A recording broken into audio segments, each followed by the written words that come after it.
तो स्टूडेंट हम पढ़ रहे थे बॉयज़ और गर्ल्स को की जो पालन पोषण है इंडिया और दूसरे देशों में वो कैसे होते हैं, और यही पालन पोषण बाद में डिस्क्रिमिनेशन का कारण बनता है। क्या है, उससे भेदभाव के शिकार हो जाती हैं लड़कियां ज़्यादातर। और किस तरह से एक स्कूल जैसे डिज़ाइन किया जाता है जिसमें लड़कियों को सेफ रखने के लिए उनको बाहर ज़्यादा बड़े ग्राउंड में खेलने नहीं दिया जाता, जबकि लड़कों के लिए अलग से डिज़ाइन होती हैं चीज़ें। आगे बढ़ते हैं। We also realize that society make clear distinction between boy and girls. और अगर हम सोसाइटी में देखें, समाज में, तो बिल्कुल अलग तरह के रूल लड़के और लड़कियों के लिए बनाए जाते हैं। ये तो आम चीज़ें हैं जो आप अपने घर में, सोसाइटी में, स्कूल्स में, कॉलेजेस में देख सकते हैं। This begin from a younger age. और बहुत छोटी एज से ही ये डिस्क्रिमिनेशन शुरू हो जाता है। वी आर फॉर एग्जाम्पल, उदाहरण के लिए, given different toys to play. जैसे खेलने बच्चों के लिए खिलौने लेके आते हैं, आम सी बात है, छोटी सी बात है। उसमें वो लड़कियों के लिए टॉयज लेके आते हैं, तो लड़कों के लिए हमेशा कार या गन्स वगैरह आती हैं, लड़कियों के लिए डॉल्स लेके आते हैं, गुड़िया। Both toy can be lot of fun. हो सकता है बहुत सारा फन उनके मिले और वो खेलते भी हैं, लेकिन हम लड़कियों के लिए डॉल्स और लड़कों के लिए कार क्यों लेके आते हैं? लड़कियां भी तो कार से खेल सकती हैं। Toy become a way of telling children. Toy, वैसे आपने कभी सोचा नहीं होगा कि एक खिलौना भी कितना दिमाग पे असर करता है। तो खिलौने से बच्चे सीखते हैं कि they have will different future, कि उनका फ्यूचर अलग अलग है और भविष्य में जाके उन्हें क्या काम है। एक आदमी गाड़ी चलाएगा, कार चलाएगा, और एक आदमी जो है डॉल्स की तरह अपना घर संभालेगी। If we think about it, अगर हम सोचें, this difference is created in the smallest. छोटा सा डिफरेंस है बट आगे जाके इसका प्रभाव बहुत ज़्यादा होता है। एंड मोस्ट एवरीडे थिंग, और इस तरह की चीज़ें हर दिन होती रहती हैं समाज में। अब तो खैर बहुत कम होगी, पहले जैसे लड़कों को ज़्यादा खाना, ज़्यादा दूध दिया जाता था, लड़कियों को चाय या जो ज़्यादा खुराक नहीं दी जाती थी खाने के लिए। इस तरह के काम होते थे, इस तरह की चीज़ें होती थी हर उसमें। If we how girls must dress, ये भी बताया जाता है कि लड़कियों को क्या पहनना चाहिए। सलवार पहननी चाहिए, उन्हें सूट पहनने चाहिए, उनको चुन्नी लेनी चाहिए, दुपट्टे लेने चाहिए, उन्हें कैसे खेल खेलने चाहिए। उनको कहा जाता है कि आप छुपम छुपाई इस तरह खेल लो, बट कबड्डी जैसे खेल मत खेलो। आजकल तो खैर बहुत आगे गई हैं लड़कियां, मेडल लेके आती हैं ओलंपिक्स वगैरह में। और लड़कों को क्या खेलना चाहिए। How girls need to talk softly, उनको बताया जाता है कि लड़कियों का हंसना ठीक नहीं होता। अगर लड़की जोर जोर से हंसे तो उसे बुरा माना जाता है। उसको बताया जाता है कि लड़कियां इस तरह से नहीं हंसती, अच्छी नहीं लगती। और लड़कों को बताया जाता है कि उन्हें रफ टफ होना चाहिए। अगर चोट लगे तो कहा जाता है कि लड़के नहीं रोते होते, चोट लग गई तो क्या हो गया। एंड ऑल दिस वे, और इस वजह से बच्चों को कुछ पता ही नहीं होती, लेकिन दिमाग में उनके एक फीडिंग बन रही है कि लड़के हैं तो ये काम करने हैं और लड़कियां हैं तो ये। All this were way of telling children that they should a specific role to play when they grow up. और ये क्या है, ये एक बताने का तरीका है बच्चों को कि जब वो बड़े होंगे, एक मैन वुमेन्स के रूप में समाज में काम करना शुरू करेंगे, तो उन्हें किस तरह से काम करना है, किस तरह से रहना है, किस तरह से व्यवहार करना है। Later in this life this affect the subject we can study और कैरियर वी कैन चूज। और उसके बाद पढ़ाई में भी ये शुरू हो जाता है कि लड़कियों को जैसे कहा जाता है कि सिलाई कढ़ाई सीख लो, चूल्हा चौका सीख लो, और सिखाया जाता है उनका कैरियर भी कि टीचर बन जाओ। लड़कियों के लिए फौज पुलिस की नौकरी अच्छी नहीं होती, पायलट तक तो वो सोचते भी नहीं हैं। ये भ्रम अब टूट रहे हैं, लेकिन मोस्टली समाज आज भी ऐसा सोचता है। इन मोस्ट सोसाइटी, बहुत सारे समाजों में, इंक्लूडिंग आवर ओन, हमारे समाज में भी, the role mens and women play और the work they do are not valued equally. बहुत सारे समाज में और लगभग संसार में, और खासकर इंडिया में, तो आदमी और औरत का जो काम होता है वो बराबर नहीं माना जाता। औरत को तो ये कहने की भी हिम्मत नहीं है कि मैं बराबर कमाती हूँ, नहीं।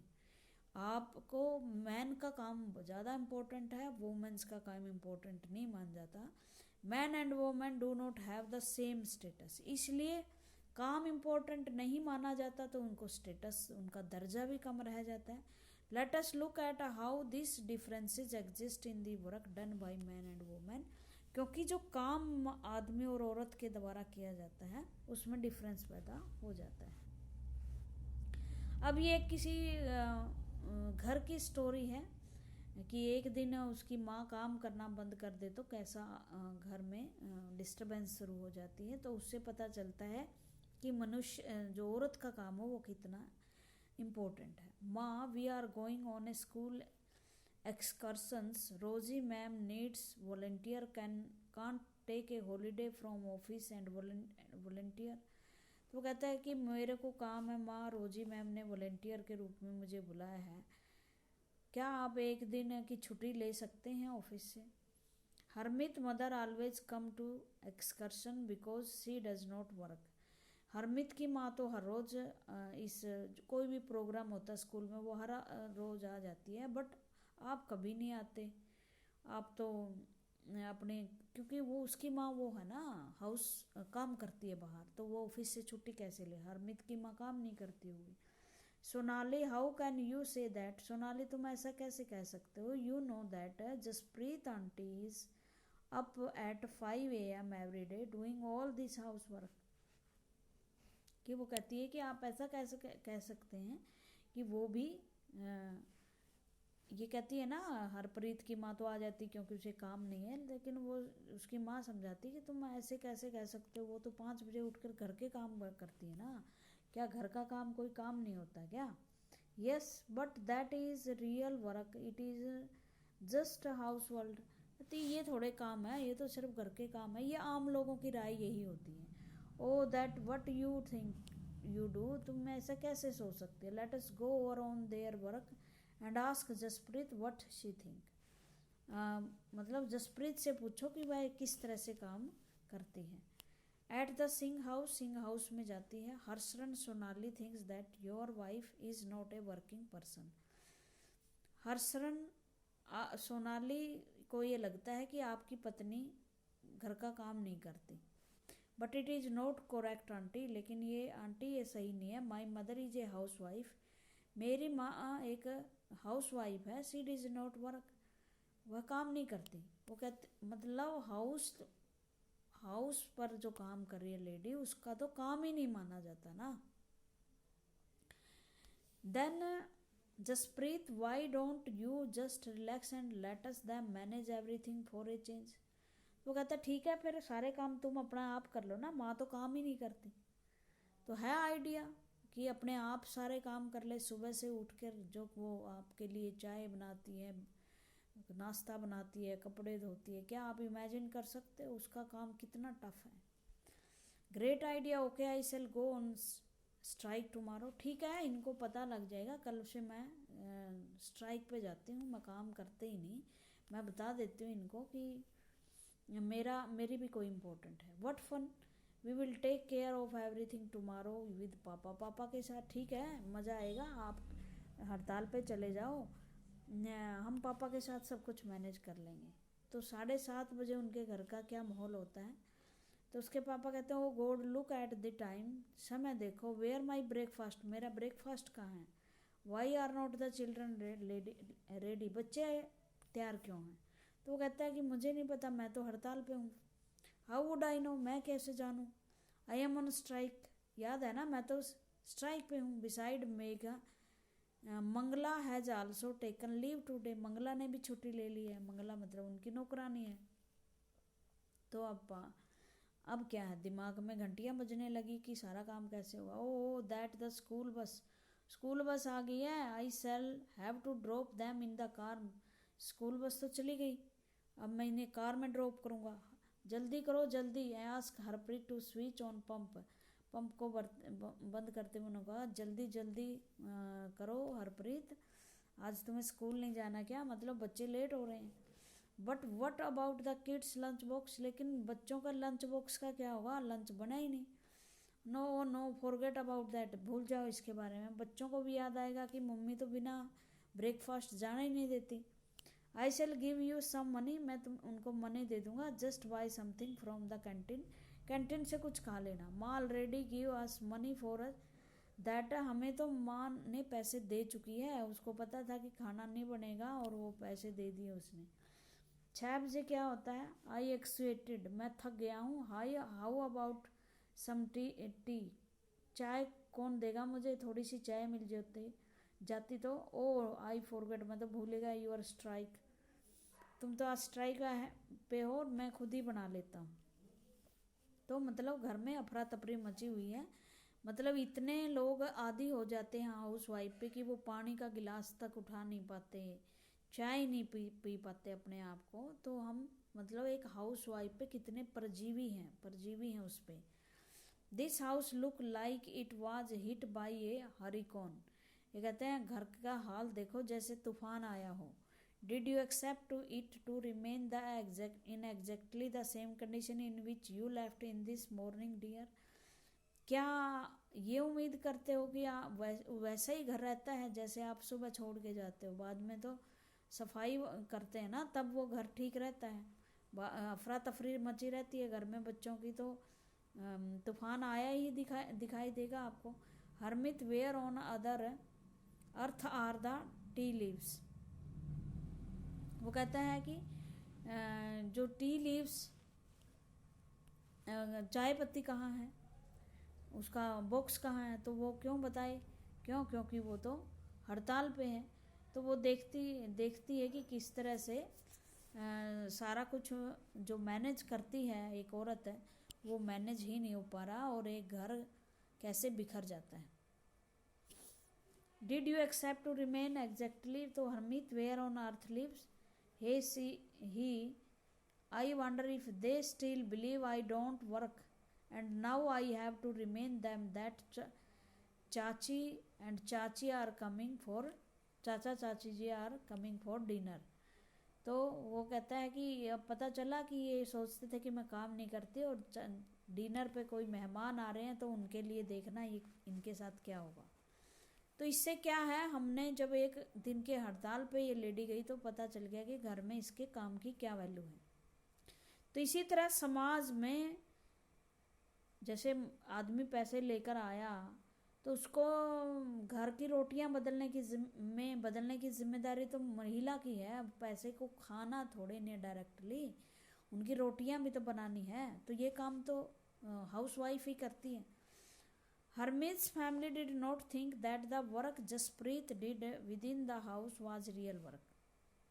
हरमीत की फैमिली अभी तक सोच रही थी कि जसप्रीत के द्वारा किया गया काम जो है वो रियल काम नहीं है, रियल काम पापा करते हैं, ऑफिस में पैसे कमा के लाते हैं।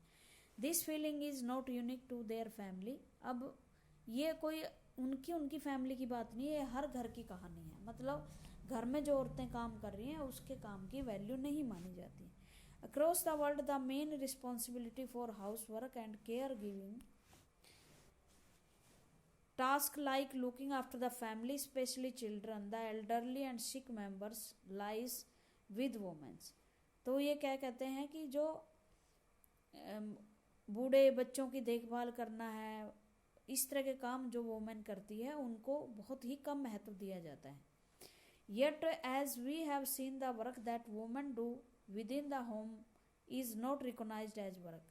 हमने देखा कि काम जो घर में करती है वुमेन, उनको काम नहीं माना जाता, क्योंकि उससे पैसे नहीं मिलते।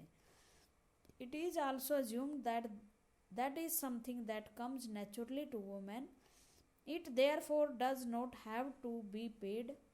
सोसाइटी डिवैल्यूड द वर्क, क्योंकि इसके लिए पैसे नहीं मिलते इसलिए सोसाइटी में इस काम की कोई वैल्यू नहीं मिलती। Leaves of A domestic worker, domestic माने घरेलू काम करने वाली जो औरतें होती हैं, घरों में जा के काम करती हैं, उनकी लाइफ कैसी होती है। अपने घर का भी करती हैं, दूसरे घरों का भी करती हैं, कमाती भी हैं। फिर कोई ऐसा उनकी जीवन साथी ऐसा होता है कि उनके पैसे भी उड़ा लेता है, ड्रिंकिंग वगैरह करता हो। In this story about Harmeet mother was not the only one who did the house work. Harmeet की माँ केलिन जो हाउस वर्क का काम करती है। Lot of work the work was done by Mangala. और हरमीत के घर में एक नौकरानी भी आती थी जिसका नाम था मंगला। वो भी उसका हेल्प करती थी, उसके डोमेस्टिक हेल्पर थी, काम करवाती थी, झाड़ू पोछा वगैरह कर देना। मैंने बहुत सारे घरों में, ज़्यादातर शहरों और में इस तरह की डोमेस्टिक वर्कर पाई जाती हैं। They do a lot of work, sweeping, cleaning, washing clothes and dishes, cooking, look after young children और the elderly. Most domestic worker are women. और बहुत सारे काम करती हैं वो, कपड़े धोने का, झाड़ू पोछे का, बच्चों की देखभाल करने का, खाना बनाने का काम, और ये डोमेस्टिक वर्कर होती हैं।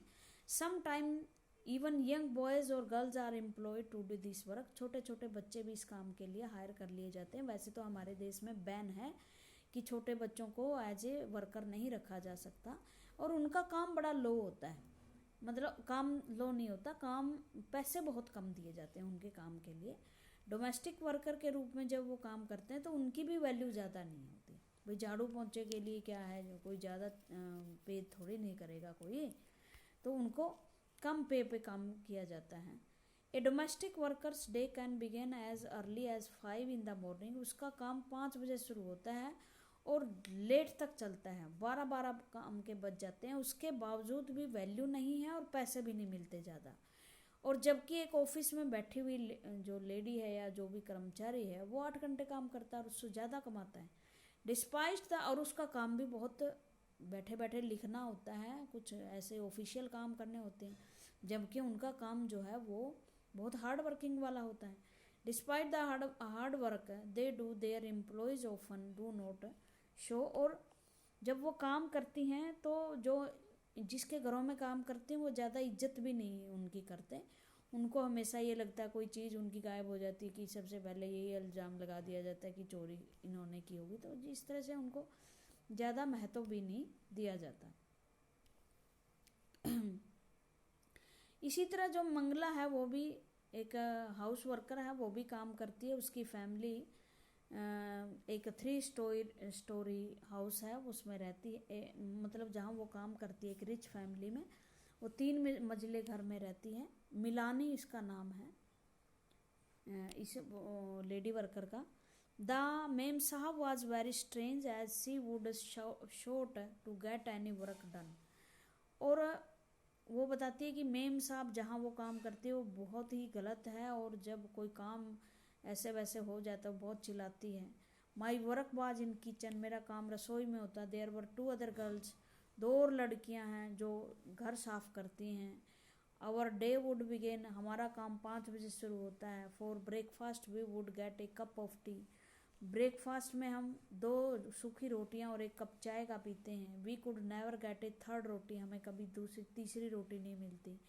इन द इवनिंग, शाम को, when I cook the food, जब मैं भोजन बनाती हूँ, the 2 other girls would beg me to give them extra रोटी।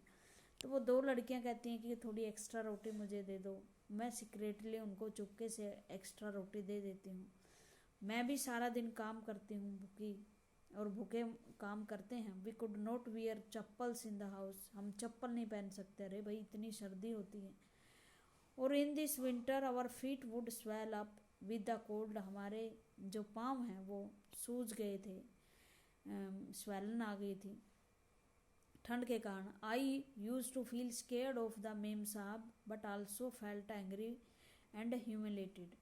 मैं मेम साहब से बहुत डरती हूँ क्योंकि हमें लगता है वो कभी भी गुस्सा हो जाती हैं, कभी हमारी इंसल्ट कर देती हैं। Did we not work all day, क्या हम सारा दिन काम नहीं करते? क्या हम अच्छी ट्रीटमेंट के भी हकदार नहीं कि हमारे साथ कम से कम हमारी व्यवहार अच्छा किया जाए, हमारी रिस्पेक्ट की जाए? ये भी एक दिन हड़ताल पे चली जाएंगी तो उन मेम साहब को भी पता चल जाएगा कि काम कितना, उनके लिए वो काम करने वाले लोग कितने ज़रूरी थे, कितने इम्पोर्टेंट थे। आज के लिए इतना ही। Thank you.